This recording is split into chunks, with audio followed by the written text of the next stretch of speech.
Hello everyone, welcome back to my channel. আর আমাদের কাল রাতে সাডেন প্ল্যান হয়েছে যে আমরা কাল দীঘা যাচ্ছি। তো হেয়ার উই আর। তো বেসিক্যালি বলতে গেলে আমাদের প্ল্যানিংগুলো এমনই হয়, যেমন কাল রাতের প্ল্যান হলো আর আজকে আমরা সকালবেলা আমাদের 5টায় বেরোর কথা ছিল, বাট আমরা 5টায় বেরোতে পারিনি, সবাই খুব টায়ার্ড ছিল। তো আমরা 7:30টায় বাড়ি থেকে বেরিয়েছিলাম।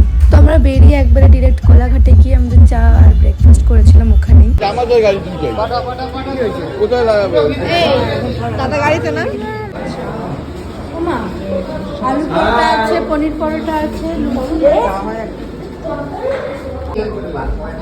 হ্যালো মা দিকে